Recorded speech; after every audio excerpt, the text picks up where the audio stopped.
Hello, flatties and globe defenders. It's Critical Thing from Down Under, and we have another interview today. My guest today is Miles Davis. Miles has been making YouTube videos for about a year, concentrating mainly on flat earth debunking, although he has dabbled a little bit in space denial as well. Miles has spent 35 years working as a biomedical research scientist, mostly in Edinburgh. He has worked in diverse areas like developmental genetics, cancer research, neurobiology, and bone diseases. Whoa, that's some interesting stuff right there. And he's also contributed to a fairly decent number of publications in good scientific journals. Those achievements are admirable, and most of us would respect Miles for his contributions to society. However, a certain element of the population who gained their qualifications from the back of a cornflakes packet thinks that this means he is somehow involved in some global conspiracy to hide the shape of the earth. Miles has recently had a career change. He's now a successful sports coach working with national squads, and he retains a healthy interest, I should say that again, and he retains a healthy interest in all things connected to science and the understanding of the universe we inhabit. In the area of flat earth debunking, Miles has shown he's very determined to get his point across, no matter what the flatties might throw at him.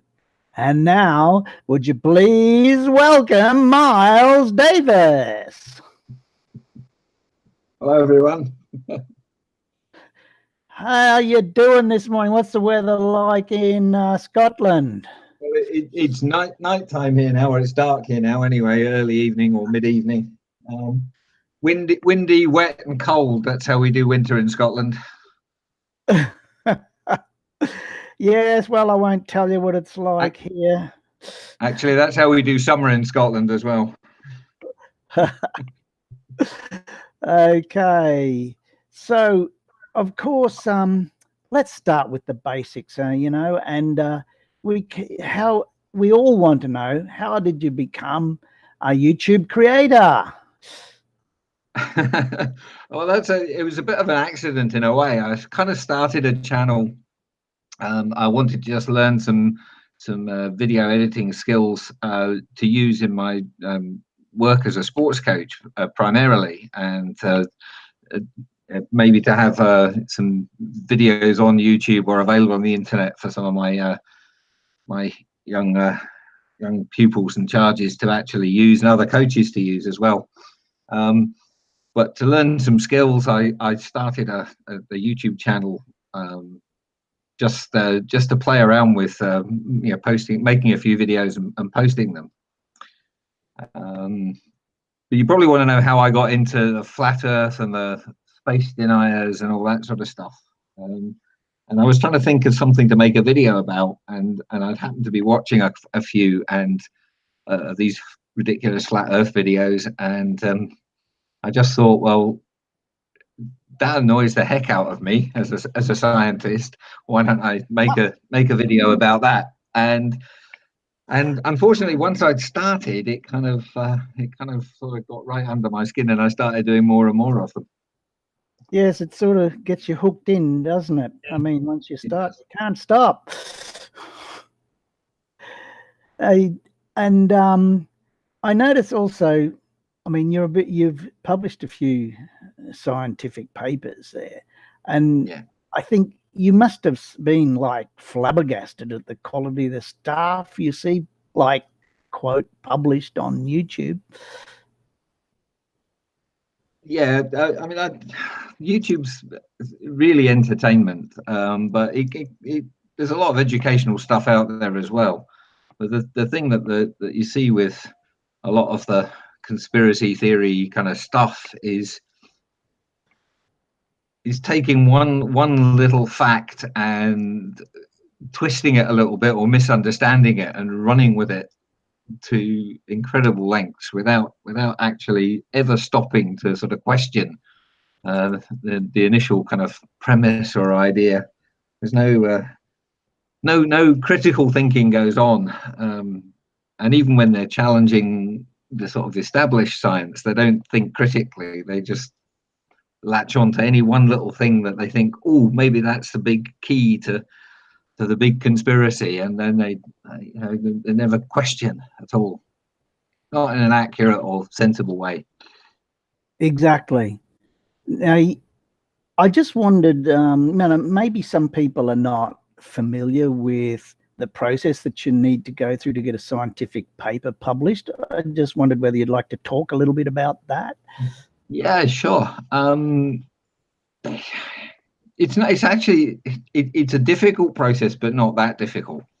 I mean, obviously, you need something. You need to have something to say. You need to have done some work and got a load of data and analysed it, and actually have some kind of contribution to make to the overall, field that you're talking about. But once you've done that, most universities will do a lot of the process for you. They have departments that are set up to help get the publications done, but you basically just send it off to a journal, and if the journal thinks it's suitable, so it'll go to a journal editor who will say, yeah, we think this is a suitable type of subject to go in our journal. Then they'll send it off to 3 or 4 experts in the field, and they'll feed back their views on what you've actually written.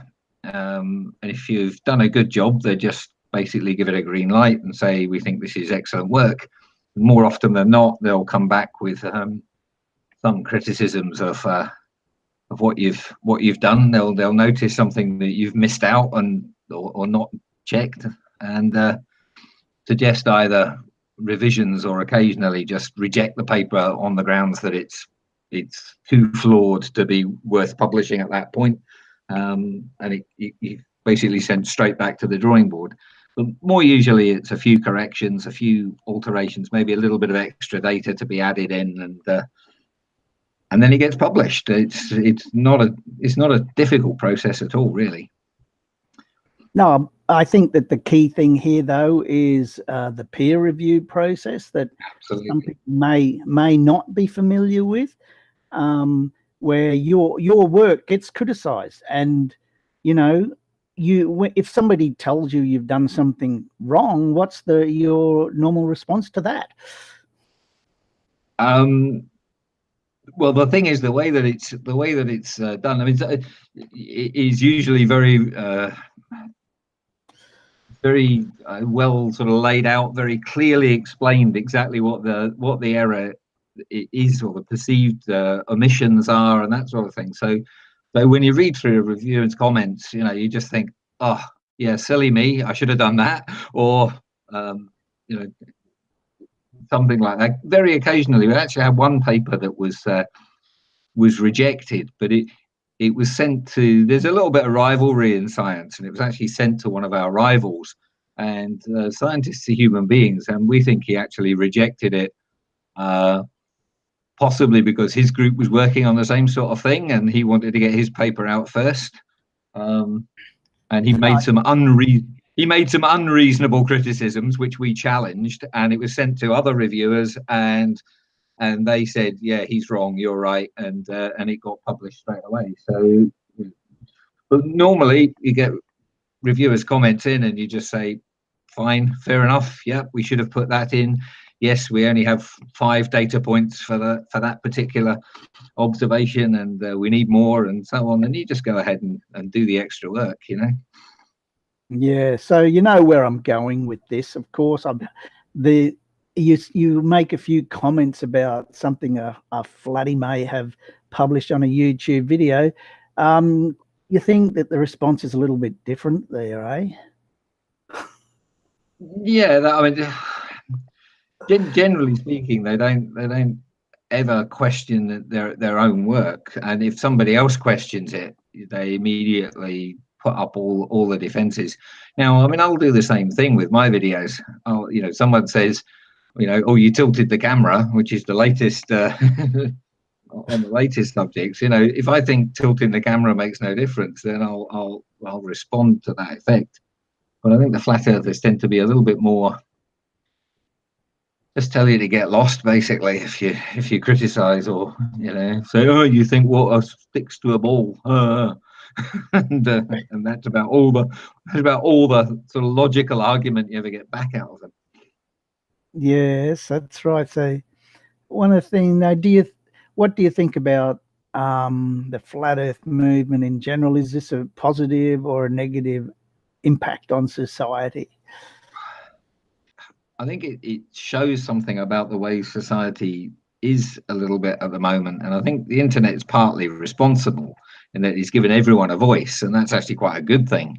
But there seems to be this mood in society that facts are things that are not, they're changeable, they're malleable, they're not fixed. A fact is not really a fact anymore, and people can have their own idea about what a fact is. They can have their own truth about something, and that's happening a lot in science, in the political in the political world as well. A lot of politicians are sort of latching on to some slightly strange ideas because they think there are votes there, and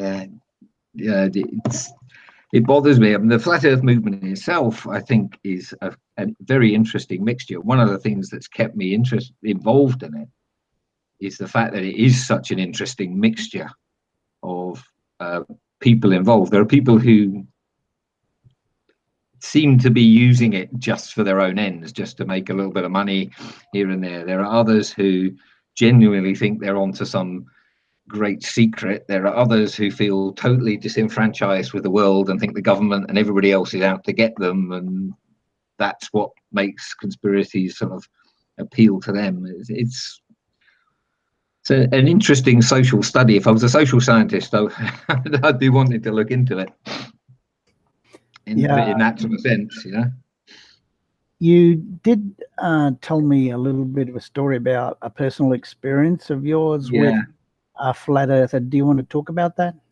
Yeah, well, that was something else that happened. I mean, I'd been watching a few flat Earth videos, and it was around the time that I started the channel, and I actually mentioned it to people at work. I said, have you ever seen any of these things? And one of my friends said that yes, and actually he did think the Earth was flat, and I was pretty shocked and stunned. And it turned out a little while later that he had some young children, and his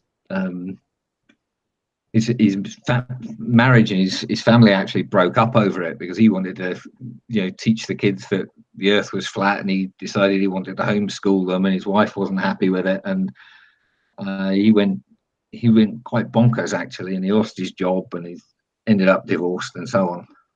So that was a pretty a pretty horrid experience. And one of the things that does motivate me, as well as just the wanting the truth to be told, is the fact that real lives get affected by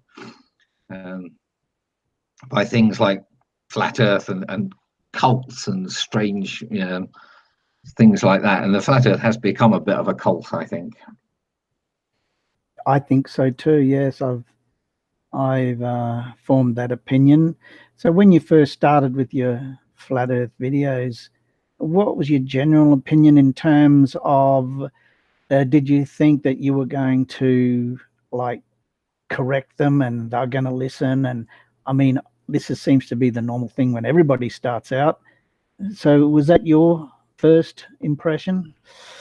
I suppose I kind of thought rather naively that there might be a whole load of people out there who just simply didn't understand, and if they had things explained to them, or could be shown examples of things that were true and challenged their sort of flat Earth ideas, that they'd all immediately change their minds. But I quickly realized that most of them weren't. It wasn't that they lacked knowledge or understanding. It's that they'd made for one reason or another, they'd made a kind of almost an emotional decision to to believe something, and they become part of a club. And my experience with my work colleagues, which and friend, it came, yeah, that all became a mess about 6 months or so after my channel had started.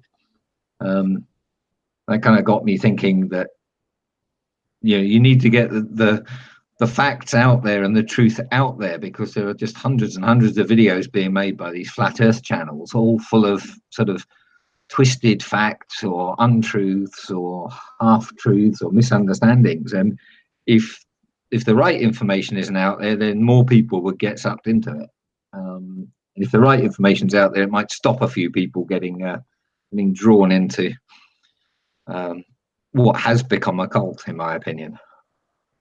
Yeah. So one thing I've noticed is that very easy to be a flat earther. You don't have to do any research. You can just come up with anything you like without any proof. And the thing is, it's very difficult for people like you and me to come back with something. It takes a long time to do something properly. So a flat earther, for instance, can say, "Oh, it's because you tilted the camera," and that can take 5 seconds to say. And then how long do you spend trying to refute that? Well, yeah, exactly. Unfortunately, a few other people have refuted that one for me, so I haven't actually had to do quite so much. But yeah, it takes a lot longer to answer those kind of it's just off the cuff criticisms. And certainly the process is nothing like a real scientific process. It can take just as long to answer a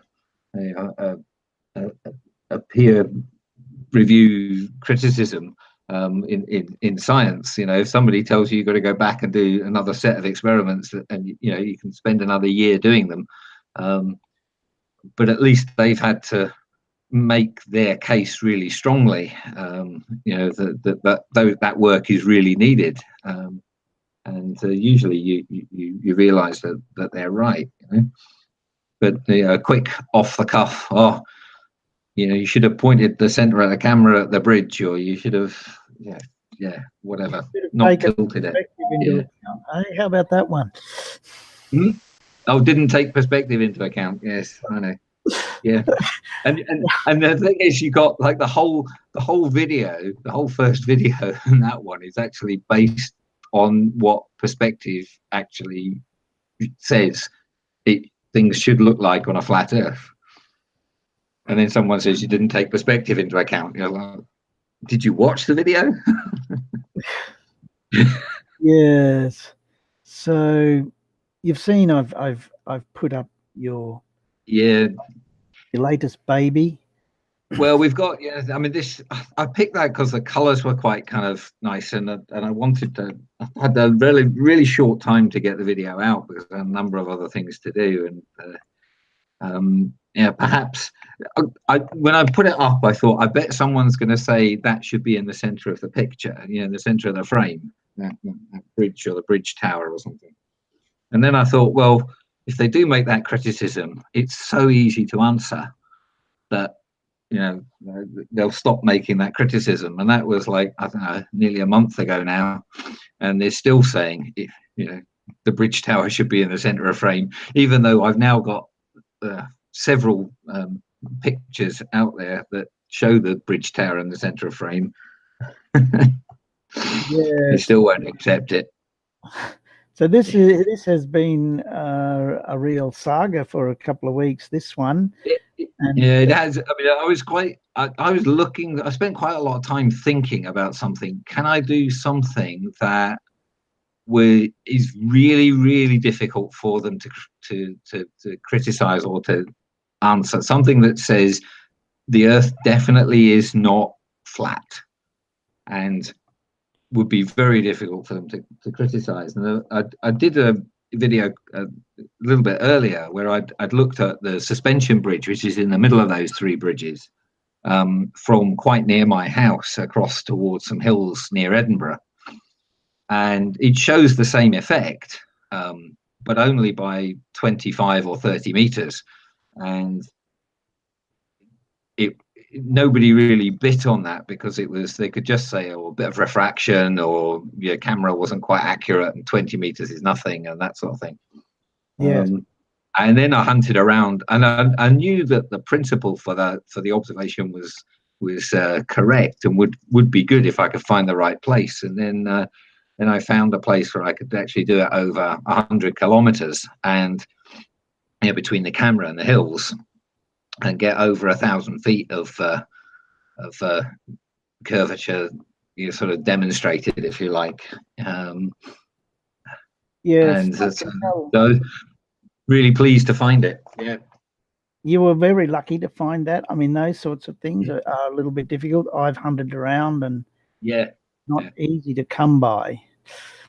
Well, it's a bit like the Lake Pontchartrain stuff that Soundley's done. I mean, as soon as I saw his picture, I thought, oh, fantastic. We must have somewhere like that in the UK or even somewhere in Europe. And I hunted around. I couldn't find anything that was the same. Yeah. So when I first saw this, something, you caused something to go off in my head when I saw this. And I thought, oh, wow, I'm going to give a shameless plug for my own picture here. Yeah, I saw that one. I saw that video, yeah.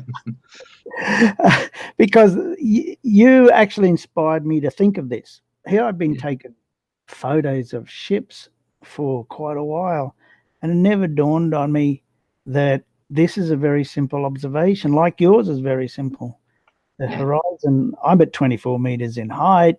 The horizon is there. Why doesn't the water go off to the horizon? That's amazing. Yeah, we should give a wee mention to Slice Barcane here as well, because Sly did a video quite a long time ago, which is the same sort of principle as mine, where he's looking across a valley with a town in it, and I think there's a church spire, and he's looking across at the hills on the opposite side of the valley. But he had to do a load of maths to demonstrate his point, I think. And the other thing about this was the sheer luck of finding a hill the same elevation as the tower, because or just about, because it meant that there's no maths involved. It's really, really simple.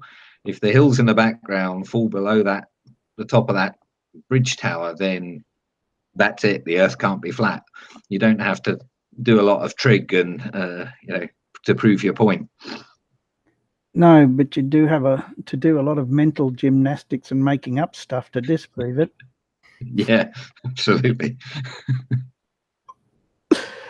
I'm just going to divert just a little bit, because you said also that the Apollo missions inspired you when you were younger, and you became interested in astronomy. So you still have an interest in that, yes? Yeah, I do a bit. I mean, I got a little telescope for Christmas last year. Partly I wanted to be able to use that perhaps to do some sort of flat Earth debunking. But as the Apollo missions and stuff that happened, I was 9 years old when the first one landed on the moon. So it was a big thing. And this is something that we Globers get accused of, is being brainwashed by what we saw as children when the Apollo missions were happening or whatever. But yeah, I'm a keen interest in all things scientific, really. I don't understand an awful lot of physics. I'll find myself reading a book about quantum mechanics or something like that, and I get about halfway through it and just give up because my head can't handle it. But yeah, a bit interested in astronomy and just keeping up to date with what all the space missions and stuff are. I get about halfway through it and just give up. I'm speaking to myself. Sorry, I was just. We've got an echo there. Just a minute. I was just checking something.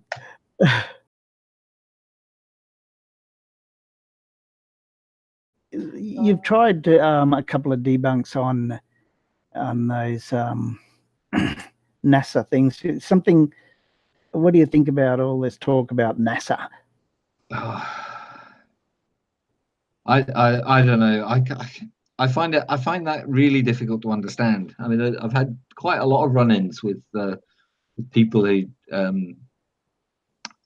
sort of deny space or think NASA fakes everything and so on, and debunk some videos. But a couple of them, that sort of, when I've got chatting to them on Skype and things like that, it seems that it's more that they distrust the government, particularly in the States, than and they sort of put NASA and the government together because NASA gets so much of its funding from the government, and somehow it's a sort of real feeling of sort of disenfranchisement and the kind of, you know, distrust of government that sort of underlies a lot of what they think.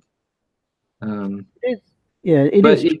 you know, they can't actually ever really research properly what what NASA does, because if you spend half a day just really looking into all the things that NASA does and all the evidence, and looking back at all the paperwork from the Apollo missions and stuff, you just realize that it can't possibly be faked. Or at least, to say can't possibly, it could be faked, but it would be such a massive operation. It's so unlikely. And I don't know. It's really difficult to understand why people react the way they do, and I think a lot of it is this kind of feeling that the government's a bunch of con men, or run by, say, Illuminati or whatever, and they genuinely believe that, and then that colours the way that they view every bit of evidence that they see after that. I think it's a matter of discrimination. I mean, there are politicians who lie. I mean, that's just a fact of life. But then to extend that to all the scientists and people who work for NASA and every learned person in the world, that's like insane, wouldn't you think?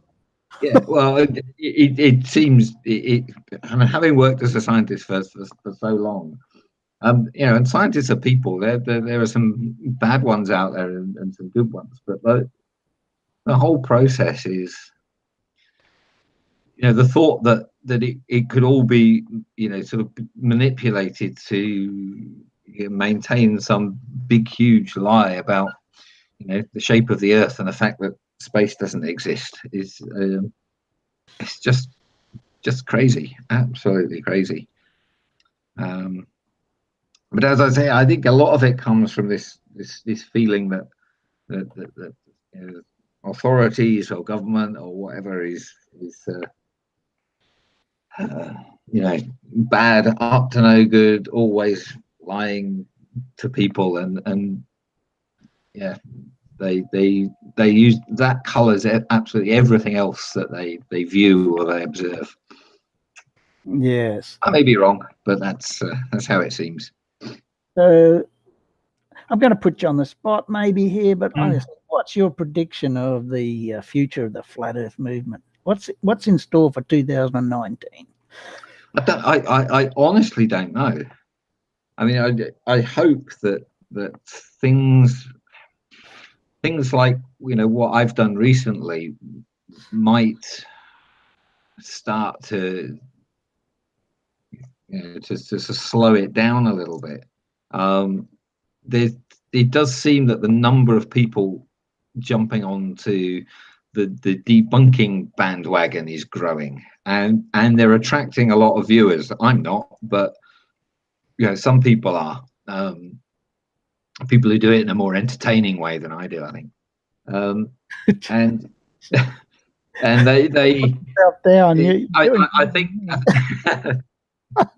but I think that will have an effect, but I think the hardcore of flat earthers will continue, and there will still be people dragged into it.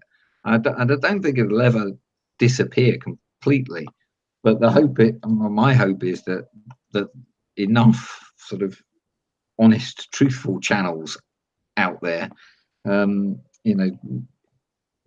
keep it under control, if you know what I mean. Keep it keep it to the crazy few, and they'll still carry on having their little meetings and conferences and stuff, probably. I mean, flat Earth isn't by any means the worst of the crazy conspiracies in some ways, although it does affect the lives of real people in a bad way.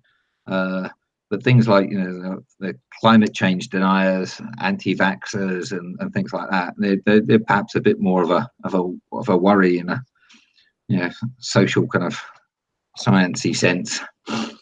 And hopefully there are people out there debunking all their claims. I know there are some, but where it will go, who knows? I mean, the internet has been a very interesting social experiment.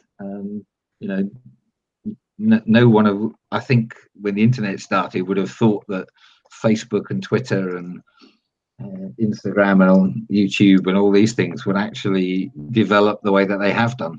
And it gives everybody a voice, which means any nutcase can, find other nutcases all over the world who share similar views, and then they can start to get together and organize, and who knows what that will do to society in the end. Who knows? It's quite I want to do my bit to try and keep it sane and sensible if it's all possible. Indeed, that's what we're here for. And just another out of left field question. Your channel name is Miles Davis, and what made you choose that name for your channel?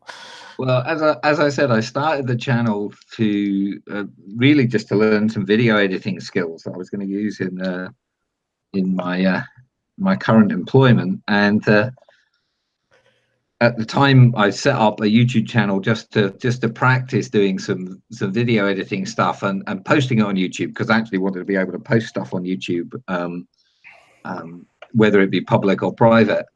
And I had a Miles Davis track, I had a Kind of Blue playing in the background, and when I had to put in a name for the channel, I just thought, oh, Miles Davis, that will do. Never thinking that it would actually end up becoming a big thing, or it's not a big thing, but a biggish thing with a few followers. Yeah. Okay, look, I'm pretty much out of questions. So is there something that you'd like to talk about yourself? I don't know, really. The only thing I think needs to be said as much as possible is that the conspiracy theorist type people out there, and I know that conspiracies do happen. We had quite a famous one in the UK over a disaster at a football stadium, the Hillsborough disaster, and there was a high-level conspiracy to cover up what happened on that day and what the police did on that day, and that was shameful. These things happen, but other conspiracies, like about whether the Earth is flat, whether the Apollo missions really landed on the moon, whether space is fake, climate change, vaccinations, birtherism, 9/11, and all these other things. Just think as critically about whether those things could be true as you possibly can. Really challenge and question the people claiming that there's some great conspiracy going on. And if you really examine it critically and you come to the conclusion, there's something in this, then that's fine. I mean, I kind of did that when I started on the flat Earth. My first impression of a flat Earth video was, what? That can't be right, can it? And it was said in such a convincing way, and it was made, it was quite a professionally made looking video and said with such conviction. I suddenly started doubting whether the Earth was a sphere or not, and then I looked into it and realized that just about everything that was in that video was completely false. And as soon as you start examining these conspiracy theories, they fall apart. Nearly every single one falls apart. So examine them really carefully and don't get sucked into something that is just a lie, because the Earth is not flat. And people who tell you it is are lying to you. But a lot of people get sucked into the brainwashing. They don't have the skills, to the scientific or thinking skills, to work out for themselves that it's not real. Yeah, maybe. I think most people do, actually. Maybe I'm being over generous. I don't know. I think they do have the skills. They just choose for social and emotional reasons not to actually use them in certain areas, and then they'll use those same critical skills to try and attack, like, the spherical Earth or the heliocentric model. But you know, not in they won't challenge flat Earth in anything like the same way. Yes, as if Very they're odd. biased. Yeah, yeah. Well, that's all been very interesting, Miles, and thank you so much for talking to Yeah, me. as I said earlier, I'm on my second beer of the night, and I'm a bit of a lightweight when it comes to alcohol. So hopefully, I haven't whittled on too Well, I too haven't incoherently. noticed any slurring or anything. You seem to be fairly coherent to me. It So, takes 3 beers for me to start slurring. uh, okay, well, great. Thanks very much. We'll sign off. Well, okay, and thanks for inviting me to do this. I honestly don't think that my opinions about anything count for a great deal, but it's quite nice to have a little platform to say something. And that's one of the good things about YouTube, is that I've actually discovered that I do have a little bit of a platform to say some things that I want to say. And I'll probably diversify a bit over the next few years if I sort of edge into retirement and have a few more spare hours to play. Okay, well, good night and Okay, enjoy. cheers then. Bye.